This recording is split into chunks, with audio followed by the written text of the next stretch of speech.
Boa noite. Boa noite, Frei. Tudo bem com o Tudo bem, senhor? professor? Tudo bem, graças a Deus. Paz e bem. Paz e bem. Nossa, que honra poder falar com o senhor. Eu estava muito ansioso por esse encontro, porque eu confesso Pois que eu é. estou com uma sede muito grande de aprender com o senhor. Oh, meu Deus. Eu que estava também muito ansioso, né, pelo trabalho de vocês e estou por aqui, né? A gente vai partilhar um pouquinho. E é muito gostoso, principalmente para Maravilha, mim, né? Obviamente, partilhar sobre São Francisco. maravilha, maravilha. Quero mandar aqui um abraço para a dona Maria Helena, lá de Santa Catarina, que está aqui com a gente. Saudade de vocês, tá bom, querida? Frei, vamos começar rezando então com uma Ave Maria? Vamos sim, com Então, o certeza. senhor faça as honras, por favor. Ok. Então vamos pedir a intercessão da bem-aventurada Virgem Maria, no neste domingo dedicado a ela, que a sua assunção, né, para que ela possa nos guardar com o seu manto protetor e nos conduzir até o seu filho Jesus. Ave Maria, cheia de graça, Cheio o de Senhor é graça, convosco. Bendita sois bendita, vós entre as mulheres, bendito é o bendita, fruto do vosso ventre, Jesus.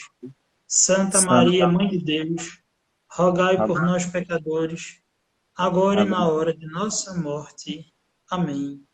São Francisco e Santa Clara, rogai por nós. São Miguel Arcanjo. Rogai por nós. Amém. Em nome do Pai, e Amém. do Filho, e do Espírito Santo. Ô, Frei Renato, E, a gente tem um grande desafio hoje, que é de falar de pois duas é. personalidades grandíssimas, né? Aham. Eu costumo considerar o Chesterton um medieval fora do período Sim. medieval. E é muito bonito ver a identificação que ele tem por alguns santos da Idade Média. É muito Sim. interessante porque é que ele é um inglês e a gente sabe que os ingleses eles não se identificam muito bem com o que existe depois do Canal da Mancha, né? Isso Eles mesmo. se, eles se encontram ali isolados naquela ilha, né, no Reino Unido, e se sentem muito autossuficientes, talvez, no sentido cultural. E ter o Sim, inglês, sim. admirar personalidades do continente europeu, né? Porque a Inglaterra, o Reino Unido está inserido numa ilha, que é a Grã-Bretanha. Correto. É muito interessante, né? E ele escolhe dois italianos para sua devoção pessoal, que é Santo Tomás de Aquino e São Francisco de Assis. São Francisco. E os italianos têm fama, né, de ser um povo assim muito baixo entre os europeus. E ele gosta também de uma francesa, que é Santa Joana d'Arc, mas que talvez a gente possa falar sobre ela e Chesterton numa outra oportunidade. A Isso primeira mesmo. pergunta que E, eu lhe faço, a primeira pergunta que eu lhe faço é o seguinte: o que leva um inglês a gostar tanto de dois italianos, mas Santo Tomás de Aquino e São Francisco de Assis, mais especificamente São Francisco de Assis? pois é interessante, porque até na vida mesmo ele se apaixona, o Chester, né, se apaixona por com um nome que parece ser França, né, que é a Francis. Isso, a Francis. Então, é bem interessante porque é bem próximo ali da espiritualidade franciscana. Mas o que leva um inglês a se apaixonar e quebrar aí as fronteiras, né, romper as fronteiras, seria, eu diria que, no caso com São Tomás de Aquino, pela intelectualidade, né, pela parte não só, claro, intelectual, espiritual, sabe? Mas como eu vou dividir aqui, vou dividir agora essa fala em duas partes, então eu vou dizer, São Tomás vem alimentar a intelectualidade para Chesterton, né? E São Francisco a espiritualidade, né? Porque São Francisco e Chesterton, a gente vai observa que o processo de conversão tem algumas coisas interessantes, sabe? A conversão de Chesterton, a conversão de São Francisco, Chesterton sanguíneo, São Francisco também, né? É, Então assim eles têm muita coisa em comum os desejos, né? Os afetos, né? A forma como lida com as coisas, como vê o mundo. Então Chesterton talvez se aproxime muito de São Francisco por achar talvez São Francisco muito próximo da realidade dele, entende? Então, Santo Tomás fica ali naquela área da intelectualidade de Chesterton, que vem ali para basear sua fé, né? E São Francisco é aquela parte mais afetiva da fé. Até porque o franciscanismo traz muito disso, né? Da oração afetiva, né? A oração do coração ali. Então, essa parte vai ser bem especial para Chesterton. as pessoas E que aí, têm. Pode não, pode terminar, falar, Fred. desculpa. Pode falar. Eu ia falar que as pessoas que têm uma vertente à dedicação intelectual, elas são acusadas de serem distantes de uma realidade prática, né, de um conhecimento Sim. assim empírico do cotidiano. Uhum. E quando a gente vê Chesterton devoto, né, dessas duas personalidades, o doutor Angélico, que é São Tomás de Aquino, e São Francisco Sim. de Assis, a gente vê o casamento, né, entre a busca não somente abstrata pelo conhecimento, mas também buscando esse conhecimento de uma forma muito pragmática no amor humano. Sim. São Francisco de Assis, ele é o santo do amor. Não porque, e o livro deixa muito claro isso, não porque ele Uhum. amava a humanidade. É interessante Isso. isso. São Francisco não amava a humanidade. São Ele Francisco, ama o ele mundo, amava né? o ser humano. Uhum. Isso é um universo muito diferente, não é, Frei? Sim, com certeza, porque quando você fala humanidade é como se fosse um rebanho, né? Então é todo mundo, né? E não é todo mundo, né? É o homem específico, né? O que é a marca característica de Francisco é essa, a individualidade, né? Francisco ele vai ao homem, ele não vê, porque veja, Francisco não é um homem superficial. É engraçado porque antes da conversão, sim, Francisco vive na superficialidade, né? Mas após isso, ele dá um salto e ele consegue transformar toda a superficialidade que ele tinha em profundidade, né? Ele aprofunda. Então, você vê aí, né? Como você bem falou, Chesterton é um homem que é intelectual, os intelectuais têm recebem essa carga, né? Aí de dizer assim, todo intelectual ele é distante da realidade. E não é para ser assim, não é assim, né? O intelectual, pelo contrário, ele tem que estar com os pés firmes no chão e um olhar no céu, né? Porque a intelectualidade ela não deve afastar o ser humano da realidade onde ele está, porque senão vira vã filosofia. Você começa a filosofar, você começa a falar, mas você acaba criando um mundo seu. Né? Então, por isso que Chesterton é muito próximo e ele fala com propriedade. Porque Chesterton é um homem atento e sensível ao mundo, no sentido de perceber, sabe? Perceber as pessoas, de perceber o homem. E assim, é interessante isso, né? De São Francisco e o homem. Né? Francisco olha a pessoa. Né? Ele olha a pessoa, ele vê e a pessoa ela sente-se constrangida, no sentido de ela se sente impulsionada a mudar algo nela, né? A mudar aquele caminho. Por isso São Francisco foi uma bomba na Idade Média, uma bomba boa. Né? Porque, por exemplo, o que é que Chesterton diz de São Francisco, do movimento franciscano, na verdade, né? Ele diz o seguinte, olha, o movimento franciscano, ele é um tesouro, né? Assim, ele ele espalhou aquilo que São Bento juntou em anos, em séculos, né? Então, aquele que os beneditinos saiu, não foi? Voltou, Então, voltou. pois é. Então, Chesterton diz isso, que o movimento franciscano foi uma bomba que estourou e espalhou por todo o mundo as riquezas que os beneditinos tinham guardado, e guardaram, claro, né, ele não fala isso no sentido ruim, mas diz que o franciscanismo foi essa porta de expansão das virtudes, principalmente cristãs, é claro, que a gente fala beneditino, mas, claro, obviamente, né, ele espalha as virtudes cristãs pelo mundo, porque na Idade Média, a gente vai ver, não havia tanto assim, essa questão de vida religiosa fora de mosteiro, né? É um pouco ainda ali, ainda vai Isso, surgindo, né? isso. Então vai surgir ali com os mendicantes e aí vem São Francisco nesse período, né? Mas é É muito, interessante, Frei, fala, pois. eu achei uma bondade muito grande da providência que quando vocês confirmaram positivo o convite que a gente fez a vocês, né? E é muito Sim, providencial que a confraria Chester seja com a confraria Chesterton Pernambuco, porque a gente está falando com um franciscano, né? pois é. E eu queria lhe pedir, Frei, que o senhor pudesse fazer a distinção. O que vocês, OFM, CAP, conventuais, etc., que são franciscanos, no que vocês são diferentes dos monges, propriamente? O que Isso. existe na vida prática de vocês, contemplativa de vocês, que é diferente da vida de um monge? Isso. Eu vou pegar específico a vida religiosa e franciscana, né? Porque é bem próximo nosso, como você falou. Bem, a vida do monge, por exemplo, os monges, antes é interessante, você vai ver mosteiros que cabiam 10 mil monges, imagine. Né? Era uma cidade lá dentro. O mosteiro era uma cidade, praticamente. Né? Então, na Alta Idade Média, né? Então você vai e observa como surgiu as ordens religiosas. Né? Primeiro, a gente vai ver essa diferença, por exemplo, um homem que vai viver sem a proteção, porque também os muros, né, dos mosteiros também eram de proteção, né?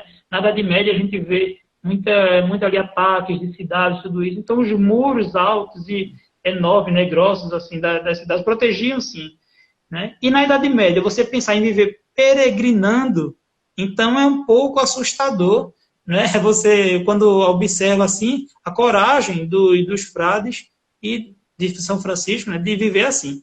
O que é que diferencia? Os monges, eles têm uma vida reclusa, obviamente, e também uma vida orante, a gente chama de vida contemplativa, né?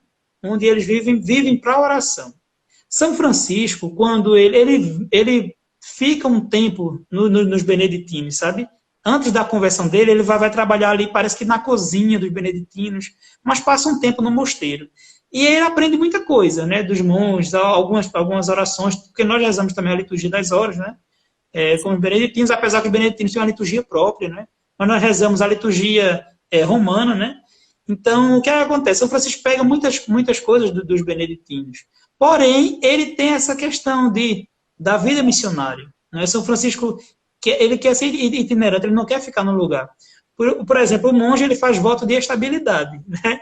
Um voto de estabilidade. Nós não, né?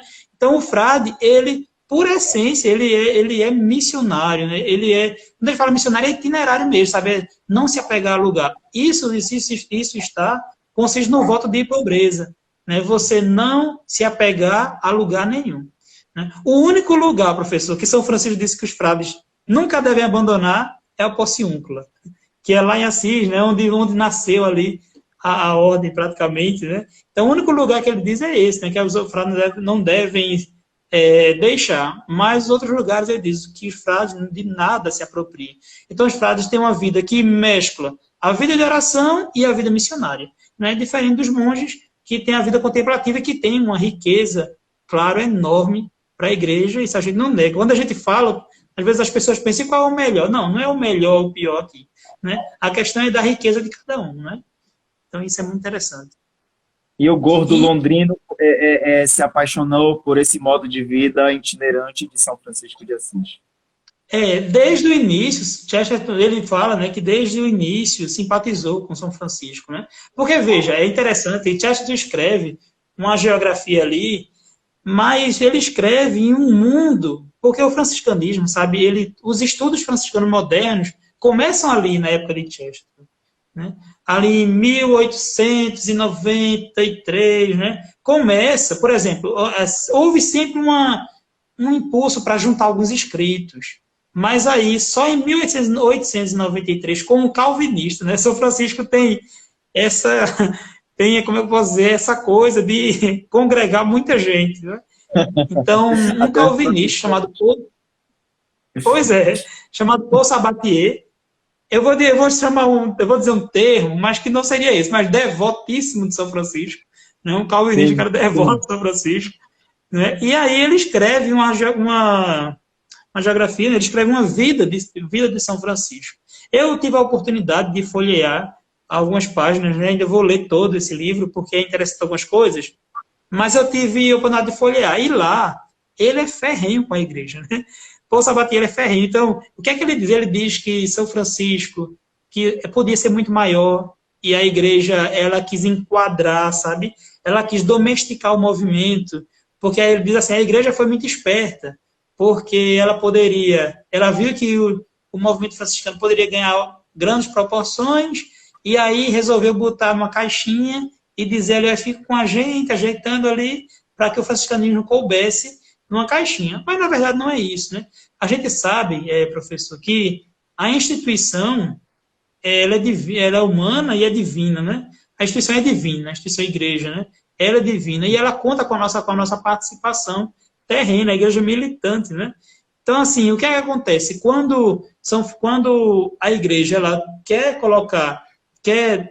dar um direcionamento para os frades, ela não quer enquadrar no quadradinho. E é claro, os frades vão ter que entrar, mas ela quer, sabe o quê? Ela quer perpetuar aquilo. Veja, a igreja zela muito pelos filhos, né? Então, quando nascem os frades, é uma riqueza grande, né? É uma novidade para a igreja, ela ainda não vai saber lidar no início, como lidar com isso. né? Há uma grande briga de São Francisco com os bispos, com o Papa. Santa Clara também briga muito, sabe, para conseguir uma regra. Então, mas o que é que acontece? A igreja tem o desejo de guardar num depósito. Porque, veja, quais foram os movimentos parecidos com São Francisco, que eram da época que sobreviveram, que tem essa grande repercussão? Não há, né? A gente tem o franciscanismo cheio de vigor depois de séculos, 800 anos. A gente está aí cheio de vigor no mundo inteiro, né? Então a igreja, ela foi essa mãe que guardou e cultivou a espiritualidade franciscana. Se estivéssemos fora dela, talvez eu nem estivesse hoje falando aqui, né, sobre isso. No sábado passado, foi dia de São Domingos de Gusmão, né? Dia 8 de correto. agosto. E eu fiz aqui no Centro São José uma comunicação onde eu falava a respeito da reforma dos mendicantes. Sim. E até tratei muito do quanto que São Francisco e São Domingos de Gusmão são irmãos gêmeos celestiais, né? Porque eles fizeram a mesma coisa ao mesmo tempo, embora em lugares diferentes, na Itália e na Espanha. Mas acontece o seguinte: quando a gente lê Daniel Hobbes ele fala que, por exemplo, São Domingos de Gusmão não conseguiu convencer a Cúria Romana do desejo que ele tinha de escrever uma regra própria para os dominicanos. Os dominicanos tiveram que ter a sua regra apoiada já na regra agostiniana, que até então, depois da regra beneditina, era a regra mais usual para a vida religiosa. E depois disso, a gente vê os carmelitas que no seu processo de reforma, só que aí um pouquinho mais depois, né? No seu processo de reforma, eles não querem uma originalidade de regra. Então, São Francisco, ele foi muito contemplado pela Cúria Romana, na verdade, quando ele foi permitido escrever uma regra original. E detalhe, São Francisco de Assis, ele era completamente o oposto da Cúria Romana, que estava cheio de pessoas revestidas de autoridade eclesiástica por conta da investidura leiga. Por conta da investidura leiga, né? Era príncipes e fidalgos, nobres que escolhiam bispos, cardeais, etc. Tinha esse problema. E tinha também o problema da simonia, né? De pessoas ricas que compravam títulos eclesiásticos. Então a Cúria Romana estava cheia de pessoas assim, ou seja, sem vocação. E apesar disso, eles dão consentimento ao pobre de Assis para fazer uma regra que era em tudo contrário à ostentação da Cúria Romana que eles estavam vivendo até então. Isso mesmo. Então, eu ouso discordar desse protestante aí, pseudo-devoto de São Francisco de Assis. Isso mesmo, e ele faz muitas críticas ferrenhas que não condizem. Eu vou lhe contar, e tem até um segredinho, por que São Francisco conseguiu aprovar a regra, né? São Francisco, e você, não sei se você sabe, mas São Francisco e São Domingos se encontraram, né, certa vez. E eles São Domingos pediu para que juntasse, vamos juntar nessas horas, né? São Francisco disse, não, cada um com a sua. Você me pediu uma coisa, de outra coisa a você, vamos deixar. Mas é interessante porque quando São Francisco, lá no início, quando ele tinha 11 companheiros, ele escreveu uma forma de vida, né, com alguns só tinha versículo bíblico. E ele leva ao Papa, né, Então o Papa lá aprova oralmente. Né, ele aprova oralmente. Só que com o Concílio de Latrão, o quarto Concílio de Latrão, eles proíbem criação de novas regras. Então você tem que aceitar aquela. Só que quando São Francisco escreve a regra, há um segredo, porque, por exemplo, o Papa ele estava ali próximo, né, de São Francisco, os cardeais também tinham grande estima, e quando São Francisco quis escrever a regra, disseram, eita, e agora? Porque nós aprovamos que não pode mais ter regra. Aí o Papa foi esperto e disse, mas eu aprovei oralmente já a dele. Então, por isso que a regra São Francisco entra e São Domingos não consegue entrar, porque a de São Francisco é aprovada oralmente antes do concílio, né? Então, São Francisco consegue essa graça, né? E eu acho assim, viu, que mesmo que não o Papa do Rio dissesse que assim, São Francisco queria lutar até o fim, como ele conseguiu com Santa Clara também. Santa Clara, aí depois de 30 anos que Francisco morre, Santa Clara consegue a regra dela também. A primeira mulher na história da igreja a escrever uma regra, né, e conseguir. Então, o que Santa Teresa fez ali, né, de 200 anos depois, perdão, me perdi agora no tempo, mas o que Santa Teresa fala aí mais à frente, Santa Clara faz bem antes, né? Assim, a reforma também da vida, porque Santa Clara também faz isso, né? A questão, ela reformula, ela não quer a questão de abadesa, ela aceita ser abadesa, mas ela não queria, né? Mas ela reformula o estilo de vida, né? Por exemplo, nas monjas, né? Elas têm o cargo de abadesa vitalício. né? Para Clara, não, né? Então, tem sempre eleições para mudar, né? Então, é bem diferente, bem diferente. O que não, o pessoal diz assim, ah, então há uma democracia. Mas assim, há a hierarquia, né? Santa Clara e São Francisco nunca foram contra a hierarquia. É bom deixar bem claro, porque às vezes o pessoal pensa porque, olha, a democracia muitas vezes erra, né? Então, assim, na igreja há a hierarquia. E, Né? Então, Chesterton, ao mesmo tempo que ele era um grande defensor da democracia, mas ele sabia sim, pontuar as devidas críticas à democracia, porque a gente vive num sim, tempo de dogmatização de duas coisas. Por um lado, a gente vê a dogmatização da ciência, com os seus sim, determinismos, e por outro lado, a gente vê a dogmatização da democracia, com as suas imposições arbitrárias, né? Tendo, tendo por se defendendo, né, dizendo que é a voz da maioria, né, a isso. gente não pode radicalizar, né. Lembrando que foi a maioria que gritou crucifica, né? Crucificam, né? Então, isso é Eu muito vou lhe falar uma visível. coisa que você não sabe. Eu estava lá gritando crucificam. Sou um arrependido. Pois é, Agora, nós Frei, estávamos. no começo do livro, São Francisco de Sim. Assis, o Chesterton muito propedêutico, muito assim, de uma forma muito simples, ele distingue três perfis de São Francisco de Assis que a gente pode se debruçar sobre eles. E é muito interessante a gente falar sobre esses três perfis, porque a gente vive num tempo de efervescência ecológica, a gente vive num tempo em que, de fato, a gente precisa considerar que é o nosso mundo pós-revolução industrial, é um mundo que é revolucionando todos os meios de produção, com a massificação da produção industrial, é um mundo em que, de fato, favoreceu para que a gente vivesse uma cultura do descartável, por conta da facilidade do acesso ao produto, ao consumo e ao descarte do resto. Então, esse é um problema real, tá? E nesse sentido, o Papa Francisco, claro, ele é muito feliz quando nos exorta a ter esse cuidado com o nosso espaço, que é a Terra. Entretanto, a gente não pode ser ecologistas radicais no sentido da gente viver um panteísmo, né? São Francisco de Assis era completamente contra isso, né? No livro de São Francisco de Assis fala que ele não amava a natureza, por exemplo. Fala, ele amava objetivamente árvores, ele amava objetivamente passarinhos, mas ele não era um panteísta como hoje costumam pintar a imagem de São Francisco de Assis, né? Então, dentre os três perfis de São Francisco que nos é oferecido, existe uma figura histórica, secular, um São Francisco modelo social, né? Ele defendido como um herói do humanismo, que é um santo sem teologia cética, que uma pessoa que vive como que não uma estrutura dentro de uma estrutura religiosa, mas supersticiosa, e assim é como se fosse um santo sem Deus. Esse é o primeiro perfil que vem de São Francisco. O segundo perfil é uma pessoa totalmente oposto, ousadamente religioso, como já se fosse um raditrade.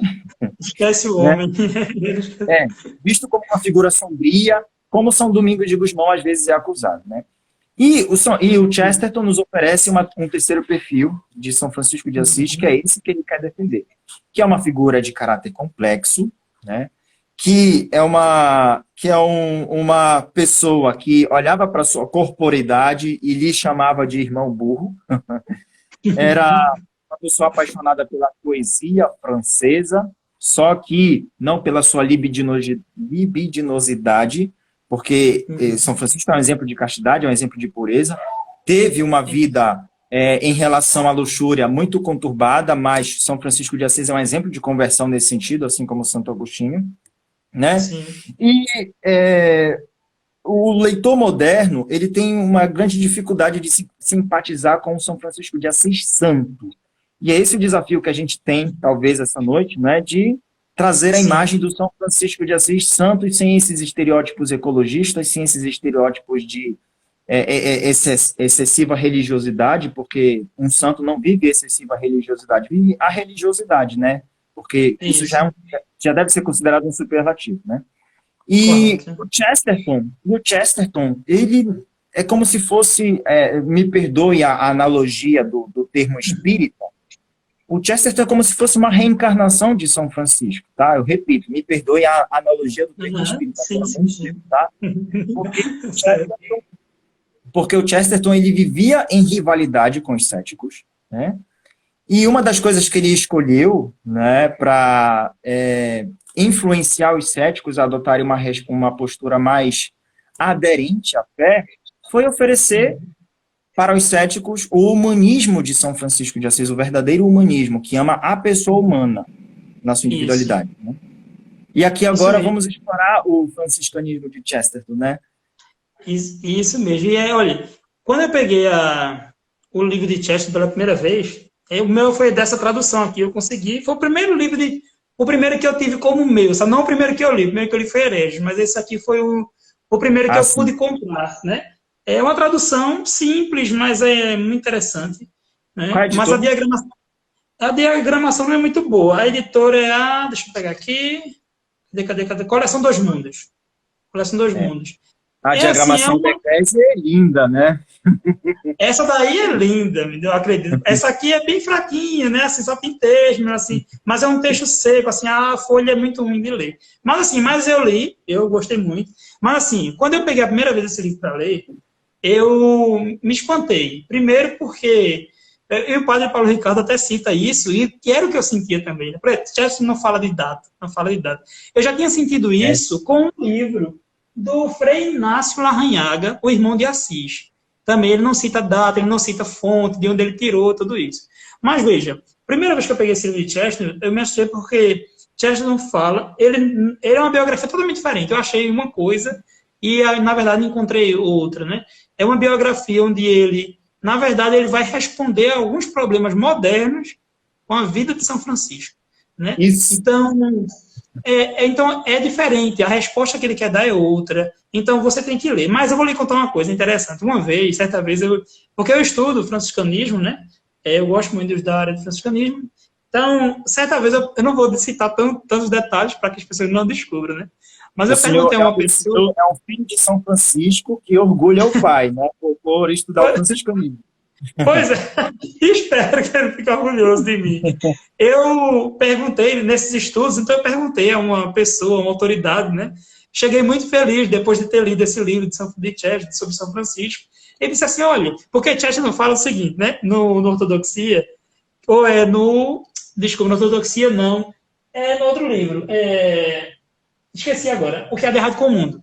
Eu olho para ali para ver os livros. Então ele diz assim, que o moderno, né? Ele quer começar daqui para frente, vamos esquecer o que passou, né? Agora é daqui. E eu provei disso quando eu cheguei para essa pessoa, disse assim, olha, eu li sobre Chesterton, nós vamos usar esse livro para estudar, esse livro é muito bom, tal, o senhor conhece? Ele disse, eu já ouvi falar. Aí perguntou assim, mas me diga uma coisa, de que ano é? Eu disse, olha, é lá de 1920, né, tal. Aí ele disse assim, pois é, não serve mais. Hoje os questionamentos são outros, não sei o quê. Aí, na hora, sabe assim, aquele balde de água fria, né, que você leva? E na hora eu lembrei daquela questão de Chesterton, quando ele fala sobre a árvore e a nuvem, né? A árvore, quanto mais cresce, ela finca mais no chão. Ela não esquece o passado, ela vai pegando mais raízes. A nuvem não, ela vai passando. Então, ele rejeitou, né, a obra de Chesterton porque era antiga. Né? Mas porque não respondia mais aos problemas de hoje. Mas, assim, ignorância, porque, pelo contrário, sabe, tem muita coisa que a gente pode refutar com o livro de Chesterton hoje. Né? Então, o Chesterton, ele começa, e eu fui levando, né? Então, em algumas aulas, em alguns estudos, eu levei mesmo alguns pensamentos de Chesterton para a aula, para ele ver realmente que não era passado, né? Mas é isso, como eu falei a você, por exemplo, Chesterton, ele faz uma crítica, começa com Ernesto Renan, que era um padre apóstata, não é? Com Mateus Arnold, e com certeza entra nesse bolo, ele não cita aí, mas entra Paul Sabatier, né? Que esse livro de Paul Sabatier, professor, foi até traduzido por Tolstói, né? Ele teve uma grande divulgação e foi a partir desse livro que começou os estudos franciscanos. Porque muita gente dizia assim, não, isso aí que ele está dizendo não é assim desse jeito, não. Né? Realmente foi aí que impulsionou os estudos franciscanos. Então, muita gente, né, começou a escrever para poder ver essa questão. Então, Chesterton assume essa posição. Ele diz, olha, muitos querem escrever, querem falar de um São Francisco que eles falam muito, porque realmente, olha, o mundo, professor, ama São Francisco. mas é um amor que esbarra nos milagres, que esbarra quando São Francisco transcende. Nos estigmas. Esbarra nos estigmas, né? Então assim, aí eu vou até falar depois sobre isso, mas assim, esbarra nos estigmas. Depois, uns querem falar de um São Francisco só que é santo, né? E esquecem de trilhar o caminho do homem, né? O que foi que fez São Francisco ser homem, né? E Chesterton vai enveredar pelo caminho de escrever um São Francisco homem para que chegou a Deus. E para nós que estudamos o franciscanismo, a gente tem uma gama de escritores, né? A gente tem muita gente escrevendo sobre São Francisco, porque a gente considera os estudos novos. Tem livros novos saindo ainda, que foram encontrados em bibliotecas, sabe? Da época de São Francisco. Então, tem muita coisa aí acontecendo. Mas é interessante por quê? Porque São Francisco, ao mesmo tempo que ele rompe as barreiras de tudo, mas ele é muito mal compreendido por causa disso mesmo, por causa da sua popularidade, né? Porque cada um vai pegar um São Francisco que lhe apetece. Um São Francisco que responda a si, né? Então, Chesterton vai pegar o caminho do meio ali, né? Que vai falar o caminho do santo, mas já a partir do homem, né? E não já vai trazer o santo. Que ele faz até uma crítica aos jornalistas, né? Os jornais, que eles falam o fim da notícia, mas não dizem o que ocasionou. Como é? Não entendi? Consideram somente a metade da história, não a sua totalidade. Metade da história. Não pega a outra metade. Então, Chesterton ele critica os céticos e o pietismo, né? Ele vai tentar trilhar o caminho do homem mesmo. Então, veja, ele até no final do livro, ele dá a resposta do início. Ele diz assim, olha, eu vou apresentar um São Francisco humano para os céticos, para ver se eles entendem, né? E até porque é preciso escrever muito, né? Nós temos aí Tomás de Celano, um grande biógrafo, que até a Biblioteca Católica fez uma edição belíssima, né? De São Tomás de Celano, para divulgar a história de São Francisco, né? Então, assim, é importante saber isso, professor. São Francisco, o franciscanismo é uma matéria viva, sabe? É um estudo gostoso de se ver, porque é muito atual. E a gente vai ver isso que o senhor falou. Nós vamos discutir aqui a questão da natureza. São Francisco não era panteísta. São Francisco não era ecologista. São Francisco não era pacifista. Então, tudo isso, né? São Francisco não era um bobinho, não. São Francisco era um homem que soube, nos passos de Jesus Cristo, levar o evangelho ao mundo. E é interessante, professor, que Chesterton, ele elogia o século XIII, então, como o senhor falou. Ele vai lá na época medieval e ele diz, olha, o século XIII ele é o único período, talvez, progressista, de verdade, né? Por quê? Porque houve um progresso ordeiro, né? É um progresso ordeiro, um progresso... E quando ele fala um progresso ordeiro, é o progresso, aquele progresso que você vai para frente sem esquecer o passado, né? Sem esquecer o passado. Então, você vai se apoiando no passado. Os mortos são, ele diz, acredito que é no Ortodoxia, são os mortos que cobram de nós uma resposta, né? Então, realmente, né? Então, a gente vai ver uma alegria, Chesterton vai apresentar uma alegria de São Francisco, uma alegria única, né? A novidade do Evangelho, o maravilhamento de Chesterton passa por São Francisco. Então, a gente vai ver que São Francisco, mais do que Tomás de Aquino até, ele influencia diretamente, é o santo mais importante na vida de Chesterton, né? Pelo simples fato de Chesterton ser devoto, né? Ou ter uma admiração por São Francisco, mesmo antes da sua conversão, e que vai ter resquícios em toda a filosofia de Chesterton, a devoção a São Francisco, né? Então, é até gostoso, quando eu vou ler sobre Chesterton, vou vendo toda essa beleza, né? Se o senhor quiser, a gente já pode ir depois aí entrando nessa questão da natureza, do panteísmo, né? Do maravilhamento, tudo isso, a gente vai entrar. Mas é só para dizer isso, né? Chesterton quer que a gente aprenda com a vida medieval, e por isso ele escreve essa história de São Francisco, para mostrar aos céticos uma história bem próxima, dizendo, olha, é possível, e essa história é verídica. É história verídica, e ele faz até uma crítica, né? A quem escreve, porque ele diz assim, olha, vocês fazem, aos críticos, né? Vocês aceitam uma parte dos biógrafos, uma parte do que eles escrevem, e não aceitam outra. Me diga uma coisa, esse biógrafo é mentiroso ou é verdade, ou ele fala a verdade? Né? Então, é muito, muito rico essa biografia de Chesterton. Muito rico. A gente vive num tempo, Frei, em que as pessoas até querem acreditar na verdade, mas numa verdade seletiva. Uma verdade seletiva, né? Não numa verdade que é conveniente à defesa do meu erro que eu estou vivendo, né?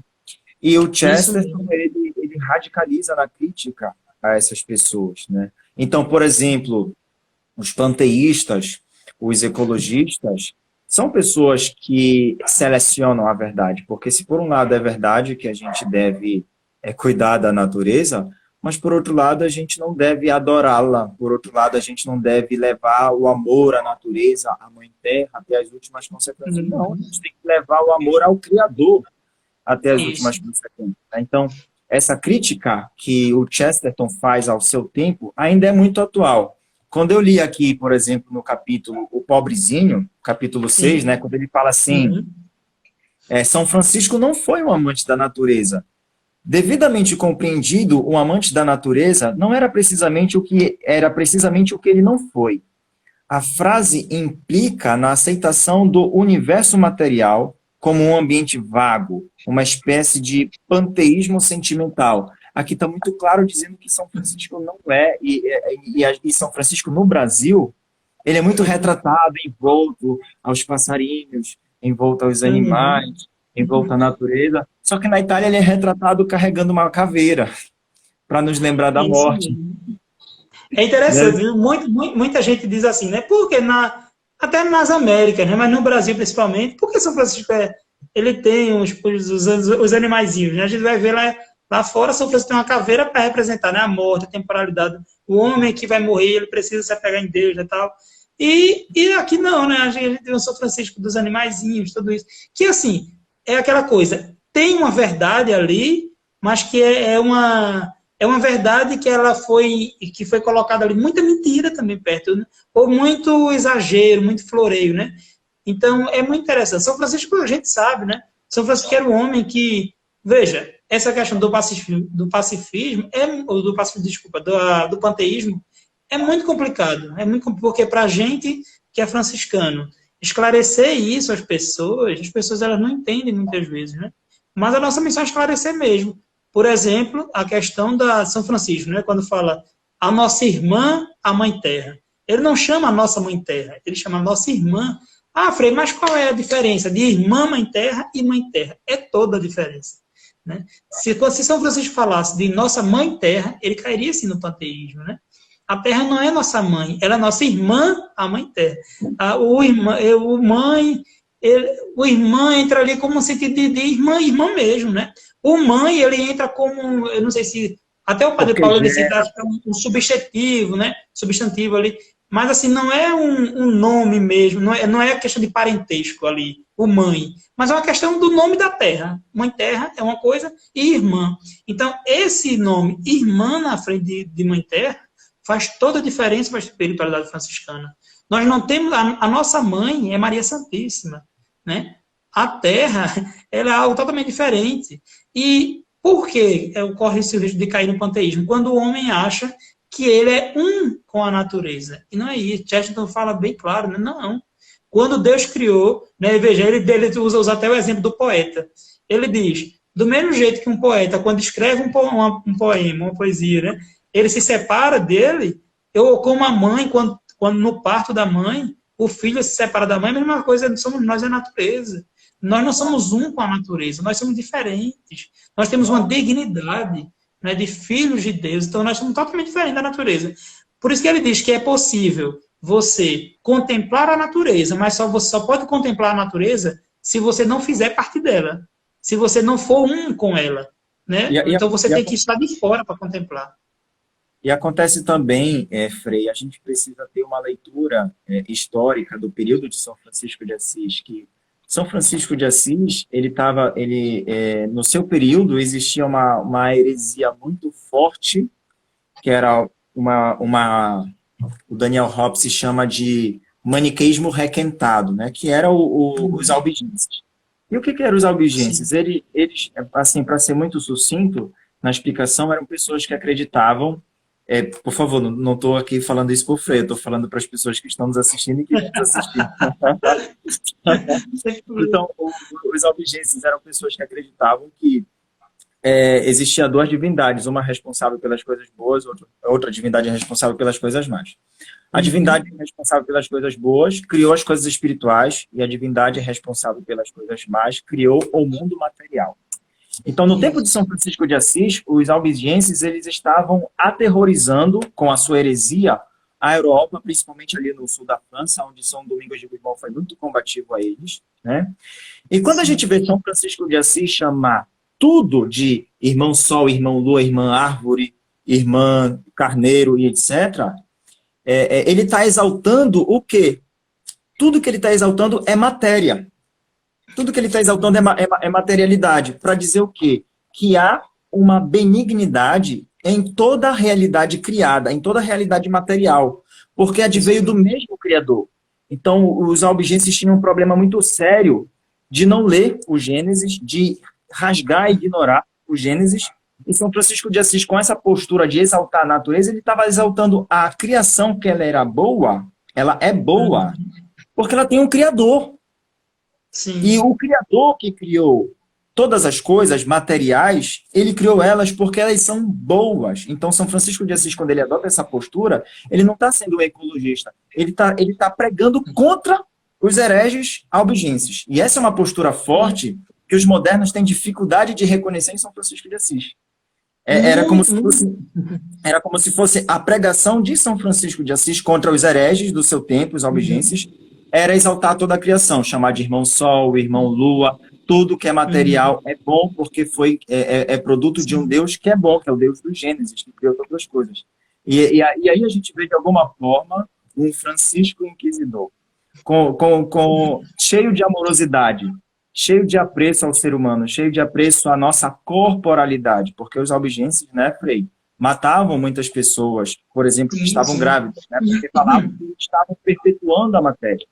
E São Francisco de Assis vem nos ensinar isso, né, exaltando toda a criação.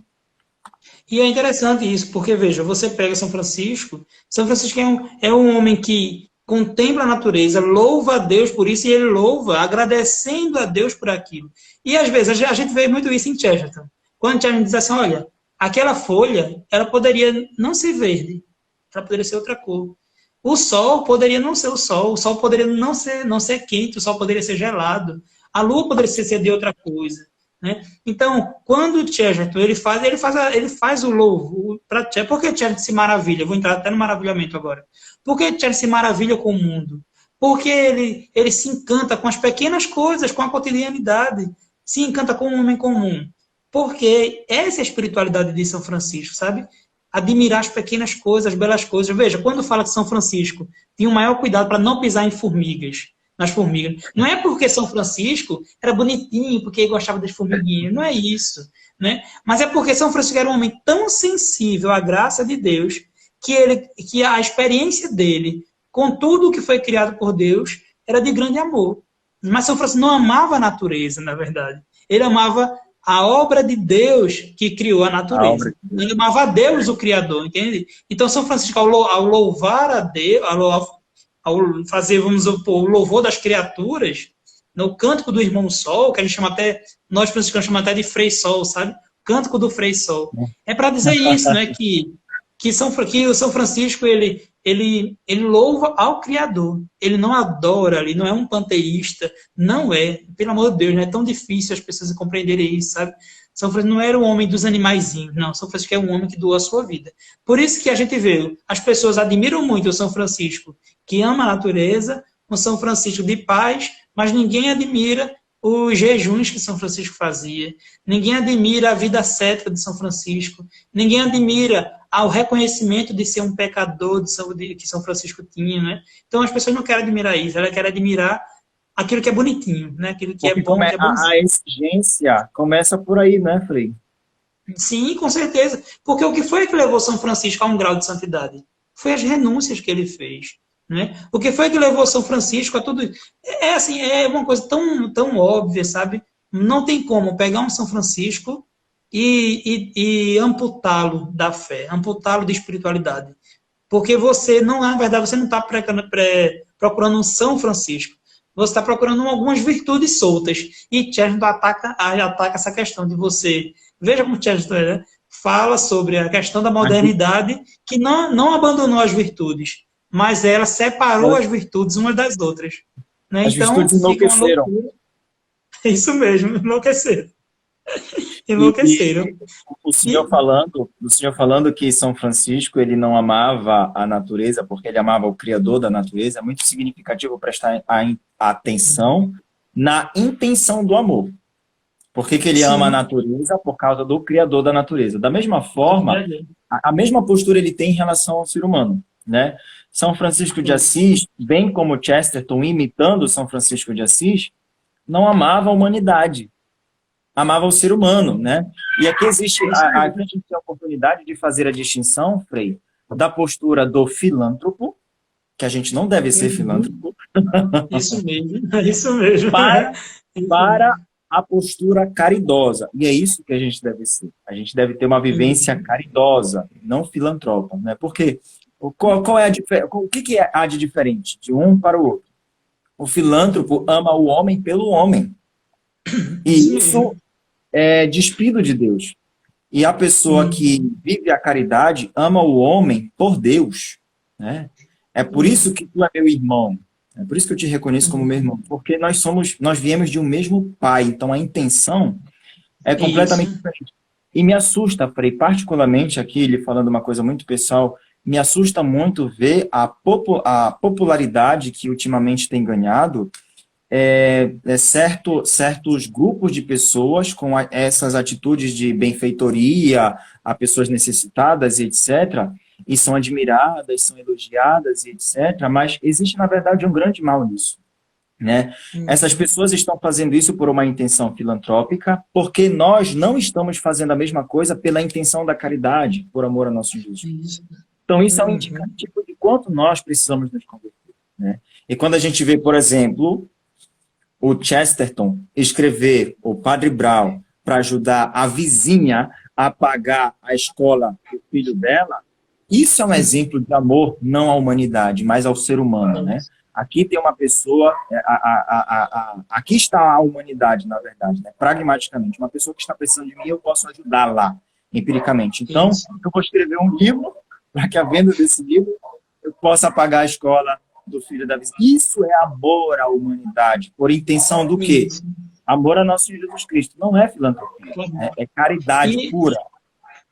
pois é, e assim, a intenção, muito importante isso. Chesterton vai falar muito sobre a intenção. Ele até fala, eu estava lendo, né, eu não acho que é ortodoxia também. Aqui também ele fala um pouco sobre Santa Clara, mas ele fala também em ortodoxia o seguinte: eu até que seria feminista, feminista dele fala assim, eu até que seria um sufragista, né? Em Uhum. defesa das mulheres, mas o problema delas é o argumento. Então eu não posso ser por causa do argumento. Então a mesma coisa, veja, um cristão, quando vai fazer, diz assim, Frei, eu já me deparei muito com isso, né? Ah, mas os espíritas, eles fazem tanta caridade, eles são tão bons, tá? Tá, mas o espírita, qual é o fim da caridade deles? Qual é o fim? Né? A nossa caridade cristã, o nosso fim é por Cristo, por causa de Cristo. Isso é simples para nós. Para eles, não, né? Você está pagando algo. Então, você não se salva para o espírita por mérito de Cristo. É pelos seus méritos. Por isso que você tem um karma. Você vai pagando, pagando até terminar a sua dívida. Então, não há a graça de Cristo aí. Há a sua graça, mas a graça de Cristo não. Então, afinal, não é que eu estou dizendo aqui que eles devam parar de fazer caridade, não. Mas para nós cristãos, se a gente for fazer uma caridade, a gente tem que fazer com essa intenção, por causa de Cristo. A nossa caridade só tem sentido se for por causa de Cristo. E aí né, a gente vai ver toda essa questão, e por causa de Cristo a gente vai se livrar do panteísmo, vai se livrar também desse pessimismo que a gente tem com o mundo, que tudo é ruim, não, a gente vai se livrar disso. E a gente vai se livrar também do pacifismo, né? De achar, professor, que São Francisco é o homem que pregava paz acima de tudo. Não, a gente vai ver São Francisco foi lá para o sultão, não foi para dizer, vamos parar porque tudo é bom, a gente está errado, vocês estão certos. Não. Ele chega lá e fala ao sultão, eu vim aqui converter vocês.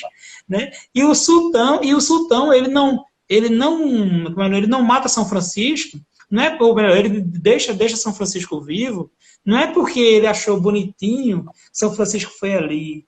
Não. Ele admira a coragem de São Francisco de ter ido ali e falar aquelas coisas que ele falou, né? Então, não é um pacifismo que você tem que negar a verdade de sua fé. Não. Você vai falar a sua fé. Essa é a verdadeira paz, não é? E São Francisco de Assis, ele se decepcionou muito pelo fato de não ter conseguido converter o sultão, mas existe aí uma questão que é muito positiva nessa aproximação dele com o sultão, e que a gente é beneficiário até agora, né? Que o sultão permitiu que os cristãos tivessem acesso à Terra Santa por causa do humildezinho de Assis. Por causa da ousadia, né? A ousadia de pregar, viu, professor? A ousadia de pregar o evangelho ao sultão, coisa inimaginável. São Francisco foi lá falar umas verdades na cara dele, né? E conseguiu isso, né? Então, veja, São Francisco não precisou dizer, olha, tá tudo bem, tudo é a mesma coisa, vamos ficar assim mesmo. Não, São Francisco vai levar a verdade da fé e conseguiu um grande marco. Tanto é que são os franciscanos que cuidam lá do santuário da Terra Santa, né? Somos nós que cuidamos. Então, assim, foi um grande feito, né, de São Francisco aí. E nós devemos agradecer muito aos franciscanos, né? Porque se nós temos acesso aos lugares santos na Terra Santa, é porque existe a custódia na Terra Santa que é de responsabilidade dos franciscanos, né, Frei? Obrigado, Frei. Isso mesmo. Não vou nada. Engraçado que São Francisco diz assim, cuidado para vocês, frades, não ficarem se gloriando dos méritos dos santos e não viver a santidade. Não pode, não. A gente recebe a glória dele, mas a gente tem que fazer nossa parte também, né? Agora, é interessante olhar ainda, né, insistindo em São Francisco, ainda até o sultão, para convertê-lo. São Francisco, eu sempre falo para o Wellington, que é do Centro de São José, um dos responsáveis junto comigo, eu sempre falo para ele o seguinte, por que a gente tem que insistir no Centro de São José? Porque tem muita gente que tem a mentira e acredita na mentira como se fosse a verdade e consegue fazer muita coisa, né? Sim. O Lula e o Foro de São Paulo é um exemplo disso, né? Só para dar um exemplo, né? E nós temos a verdade, mas a gente não acredita na verdade e a gente fica impedido de fazer muitas coisas. E São Francisco de Assis, ele era um homem que acreditava na verdade, por acreditar na verdade, ele sabia que deveria converter o sultão, embora não conseguisse, né? E Chesterton tinha a mesma postura. Ele não tinha o respeito humano de, o que as pessoas vão pensar de mim, então não vou evitar de falar isso, eu não vou entrar nisso porque vai ser polêmico. Não, a verdade é uma obrigação a gente dar. É o maior ato de caridade que a gente possa ter para uma pessoa, se a gente for autenticamente convertido, olha, eu preciso te dar a maior bondade que tu possa receber, que é a verdade. E a verdade, muitas das vezes, né, Frei, ela é inconveniente a gente ouvir. Demais, e ela faz muito, ela faz assim muito, como eu posso dizer, ela tem um efeito extraordinário. Olha, você vai ver, né, às vezes a gente vê também a figura aqui de Dom Vital no Nordeste, sabe, aqui em Recife.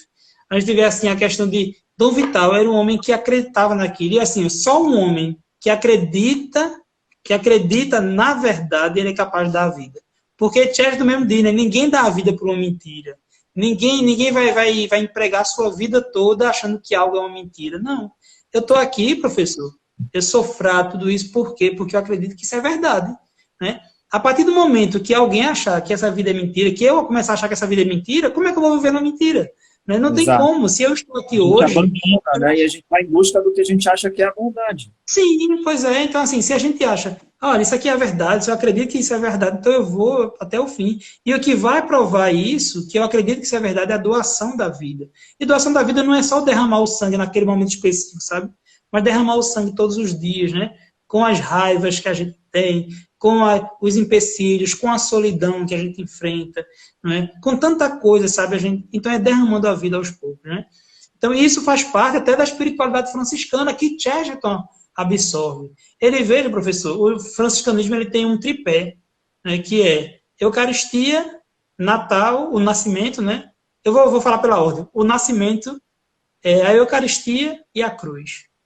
Então, e Chesterton é muito disso, veja. Chesterton é tão verdade que quando um jornalista o para no meio de uma rua e pergunta o que é que Cristo faria se ele estivesse aqui hoje no meio de nós? Ele disse, mas ele está no meio de nós. Ele está todos os dias presente no altar, né? Na Eucaristia. Então, veja, uma coisa simples, né? Mas Chester tinha consciência de que Nosso Senhor estava presente. Nosso Senhor não é passado. Nosso Senhor é presente. Ele é agora, né? Então, isso é muito belo mesmo. Assim, eu me encanto com o que Chester não fala sobre São Francisco, porque é uma área que eu já gosto, e ainda mais achar Chesterton, sabe? Que quando eu comecei a ajudar Chesterton, eu não imaginava dessa devoção dele, e saber que São Francisco é o santo mais importante da vida dele. Então, para mim, foi uma honra muito grande, e um orgulho, sabe, de poder levar Chesterton com muita clareza, porque meu muito medo é falar de uma coisa que não pertence à minha espiritualidade. E eu posso agregar Chesterton à espiritualidade franciscana tranquilamente, porque não vai ferir a espiritualidade, né? Agora, Frei, a gente está indo para os nossos 2 últimos minutos para a gente terminar nossa comunicação, infelizmente, né? Muito prazerosa, agradeço muito ao senhor. Então, Frei, eu peço ao senhor que possa fazer essas considerações finais, correlacionando novamente Chesterton com São Francisco de Assis. O que de maneira mais simples a gente possa associar Chesterton a São Francisco de Assis e que a gente possa experimentar pragmaticamente na nossa vida?